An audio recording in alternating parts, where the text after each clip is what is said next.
Hello, welcome to another episode in Counselling with Juliet. We are happy that you are in our platform today. Yeah. Yes, today, what do waiters do? We want to come to you with this discussion today. What do waiters do? Are you waiting for your life partner? Or even if that is not what you are waiting for, are you waiting for the fruit of the womb? There are a lot of things that we are waiting for, and we are waiting on God for it. But before then, what are you doing? That is what we'll be discussing today. Please don't go anywhere. We'll be right back. Stay tuned.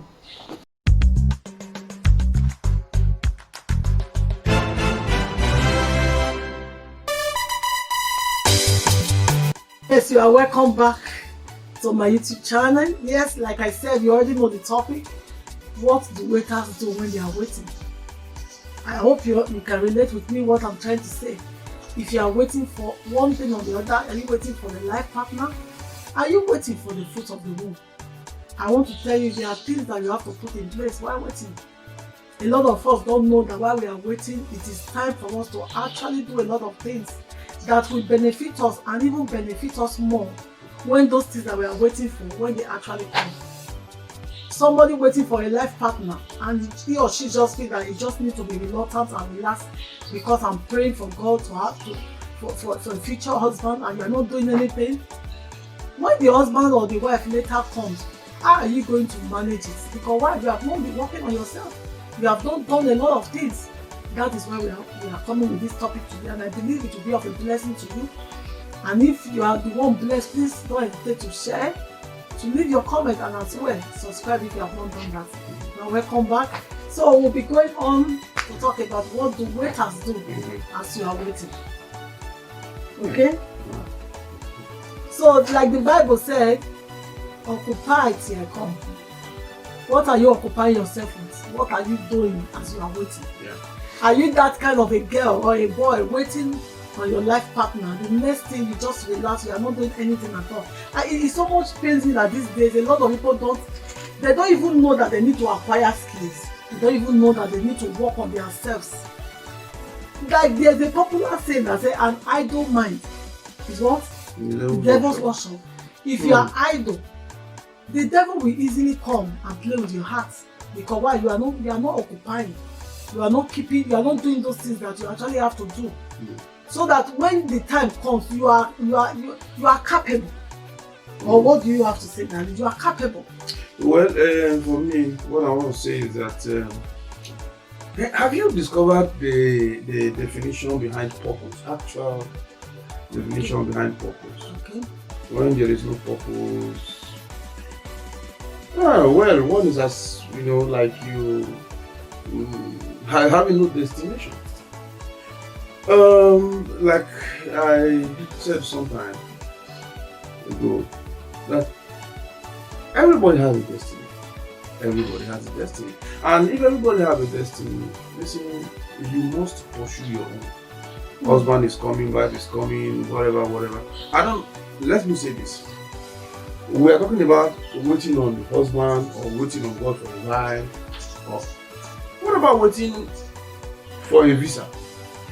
For example, somebody wants to go abroad and he's looking for a visa one way or the other and he's waiting. For example, he leaves from Enugu to Lagos, okay, to solicit for American visa, and he does all the soliciting and whatever, gets to the embassy, goes for the interview, and is expecting a reply, or I don't know how to put it now. Perhaps they granted it at that same day, or he's asked to go back, or they denied him, and he has to go back again and plan for, let's say, 6 months time to come back again, or maybe another year. That's a period of waiting. Yeah. Now, in this space of time, you don't just sit down and waste away. Purpose will make you pursue something. If a lady is waiting for a guy who has promised or proposed to her to come and conclude the whole do the marriage, and then they get into making a family proper, there must be the sense of being occupied. Now, I am not saying this because I want to actually say, oh no, because you must have to sweep the church, you must have to play the drum, or you must have to become part of the choir. That is not only what I mean. What I'm trying to say here is everybody must get yourself into something. Get yourself engaged. Yes, engage yourself with something. Work, learn a trade or learn a craft. Do business. As in, whatever. Acquire skills. Somebody, listen. There was a time. There was a lady that I had an opportunity of speaking to. The husband was thinking of going abroad from Nigeria. I told the lady, I said, listen to me. Should your husband go abroad, number one, you would have to wait some good number of years before you will join him. And don't expect it to be automatic that once he gets abroad, he will start sending you money. Number one, you're not working. You don't have anything you're doing right now. So get something doing. You must get yourself occupied. You must, own a business, start something. Get yourself occupied. By so doing, the days will fly past without you noticing them. But if you have acquired something, yes, if you are at home, 2 years will be like 2 centuries. And maybe the guy will not be able to bring you to himself in another 7-8 years. Nobody will. It's so painful today that a lot of our sisters are singles out there. They are waiting on God for the future partner, and you just see them waiting and wasting away, if I may use that word. Because why? They won't do anything about themselves. If you don't want to be the devil's workshop, like we said before, you have to engage yourself in things. You have to learn skills. There are a lot of, like you said, you have to be purposeful. There's a lot of things that you need to do. Let's look at the life of Ruth in the Bible. Okay. This was somebody that life actually dealt with. But you know that she made something useful that she made her life useful by engaging in things. Even when she followed her mother-in-law to her place, she was not lazy. She didn't sit down and say, since I've lost all. Everybody, the story of Ruth. I've lost everything, the husband, everything is gone. Okay, right now let me just sit down as a liability. No man wants to marry a liability these days. Oh, nobody. Nobody. So what did Ruth do? It was in a place of service that she came across her future husband, Boaz. Okay, yes, that's true. If you even go to Ruth chapter 2, you'll find it there, where Ruth was like, why do I find that? It was like telling Boaz, how come I'm so graced before you, me that is a stranger? Why do I find this favor in my sex? And what happened there? It shows that Boaz has been noticing her. That this person, she rose up early in the morning, come to the field, to glean. Yes, I remember. And that, listen, sorry. You see, there is this parable Jesus gave in Matthew 25. Okay. About waiters. The virgins, 10 virgins. 10 virgins, yeah. Remember the story? Yeah. Now, they were divided into 2 groups. The 5 foolish ones. They call them foolish, and another 5 they call wise. What was the difference? Something differentiated them. Listen to me, they were all virgins. They were all virgins. So, by way of judging if they were sincere or pure or holy or hardworking people, they were all equal. But the Bible divided them into 2 groups based on one was foolish and the other group was wise. What was the distinguishing factor? Okay. Now, the truth was that both of them had lamps, and the lamps carried oil. Do you understand? But the difference was that a set had extra oil, while another set had no oil. They had no reserve. Okay, so you see that reserve that those other guys had was what they were working with in the waiting time. Okay. So because when midnight came, the call was made that the groom is here. Let them get up from there, because the Bible said they all slept and slumbered. They all fell asleep before the groom came. So, but when the groom came, they woke them up, and everybody had to trim their lamp and get into the ceremony. Oh, unfortunately, the lamp, the oil in the lamp of the foolish ones were burnt up. And they had to refill. They had to what? They had to refill. But there was no extra oil to refill. You understand what I'm saying? Now, it is very, very easy to know that while they were sleeping, something was cooking for those ones that had an extra oil. That's wonderful. So you that is planning you are praying for a future husband or a future wife, what are you going to give when you get there? You think you get into the marriage without you acquiring nothing, just sitting and waiting. You cannot be able to do it alone. What are you going to give when you get there? You cannot give what you don't have. Yeah.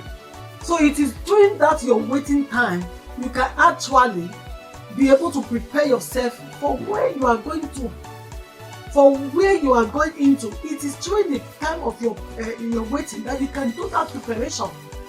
There are times when you get into marriage, there are a lot of things that you cannot do. Especially when children start coming in. Yes. It will kind of limit you. So it is what you acquired while waiting that you can actually give while you are in the marriage. What are the benefits of things that you can acquire while waiting? You acquire knowledge. It is time for you as a single man, a single woman to work on your purpose. You work on the reason why God created you, because nobody is useless. Yeah. Are you getting it? Yeah. Look at the case of Ruth. It was in a place of waiting. And in that place of waiting and being in service, she met her husband. That also tells me that if you are in the place, if you are waiting and you are in a place of service, it can make you to meet relevant people. Of course. Because it is when you are not doing anything that you meet useless people. They will not start calling you. Sister, you there? Come and tell us what happened that day. Were you not in that worry? Don't you see what happened? Because why? You are not doing anything. Listen, I remember sometime long ago. Okay, long ago there was this movie, Coming to America. Okay. Coming to America by Eddie Murphy. Yeah. Okay. Yeah. Now Eddie Murphy left his kingdom, left his kingdom, went to America, was looking for a lady, a wife. And he was searching until he bumped into a guy one day and told him, "Oh no, you don't want to go to clubhouses and all that." He said, "Go to church. If you want a good lady, you go to church. If you want a good lady, say you get to church." That means we get the good one. So if you are not involved in a good circle, if you want to have a serious-minded wife, husband, a responsible person per se, you must get involved in a responsible circle. If you are the one that always club, what do you expect to get a club husband? It's as simple as that. You will get a club husband or a club wife. It's as simple as that. Okay, but we are not condemning those that are clubbing, but we are always saying that in your place of waiting, please get yourself involved in service. You are in the house of God, be in service. What do waiters do? If you go to a restaurant, what do waiters do in the restaurant? They serve. You cannot see a waiter in the restaurant just sitting down or standing without doing nothing. He is in service. So that is what we are trying to say here. You are waiting on God for, even if it's not life partner, maybe you are waiting on God for children. What are you doing about it? So that by the time God gives you those children, you must have acquired knowledge of how to take care of them, how to raise them up well in the way of the Lord, how to impart in them. Because it is what you have that you can also impart. Let me also say this, please. For those parents that are waiting on God for children, very important. You see, these things are spiritual stuff. You can't get a child to buy in a supermarket. I don't know if you understand. You can't get a child to buy in a supermarket. It's not sold anywhere. These things, they are gifts from God. Okay? So, if you are in the church and if you are a believer and you are waiting on God for a child, get involved in your children's department. You fine. You may not. Maybe it's full. It's occupied. You can't really work there as a worker. Contribute to the department. Sow seeds to them. Okay. Buy things for the children. Let children come around you. Love them. No more about them. If you see mothers that put to bed, visit them. Buy them gifts. Desire what they have. Yeah. Like it. I don't know if you understand. Because you cannot attract what you don't like. That is it. Like it. You know, try to share their joy. Some people, they will see somebody, that is when they will be angry because I don't have my own. Don't worry. God will also give you my own. You will not get your own. Yes. You need to have to, you know, invest in the children. You know, if you can't work in the department, but you sow into the department, buy them stuff, play with them. Are they going on picnic? Join them. Just like that. Help the children. Is anyone sad? Try to make them happy. Just Try like to that. know how to relate. Yeah, relate with children. Because once you all start with them. coming, you have to be able to know. In fact, like for example, also people that are waiting for the fruit of a life partner, Of course. they go as far as getting books on To read? relationship. Me, when I wasn't married, I was always attending marriage programs.